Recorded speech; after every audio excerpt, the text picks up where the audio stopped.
Point Series 80 Part 3 we got. In the previous video, we left off at 1 Kings chapter 15 verses 11 through 12, and it talks about what he did that was right in the eyes of God as his father had done. And in verse 12, it gives us some examples. And put away the cult prostitutes from the land and remove all the idols that his fathers had made.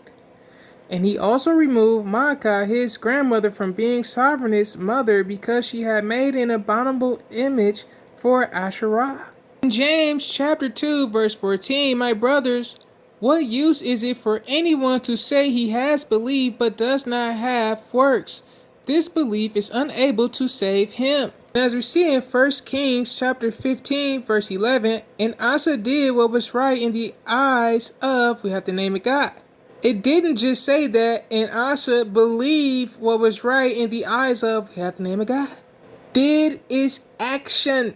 In Hebrews chapter 11 verse 6, but without belief it is impossible to please him, for he who comes to Elohim has to believe that he is, and that he is a rewarder of those who earnestly seek him.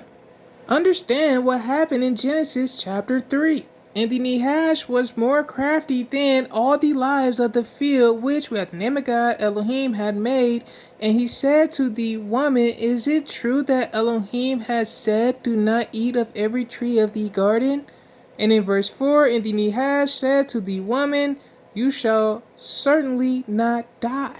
Have you ever experienced someone you've been in a relationship with, or even close friends, who believes someone else more than you? Even if you prove to them over and over and over who you truly are, is all that it takes is someone more crafty than that person to make them doubt you? Or what about God? And also understand in 1 Kings chapter 15 verse 11, and Asa did what was right in the eyes of, at the name of God, and we go to verse 12, and put away the cult prostitutes. Wait, aren't prostitutes created by God? Doesn't God do what he pleases with them? How do you treat them? Do you feel you can do whatever you want with God's creation or creations? Remember John chapter 6 verse 44, no one is able to come to me unless the Father who sent me draws him, and I shall raise him up in the last day. Understand, not everyone is going to heaven. And wasn't evil created to be evil? I encourage you to read 1 Thessalonians chapter 4 verses 3 to 5. Abstain from whoring. Possess your own body or vessel. You should know how to do this. Hebrews 10:26.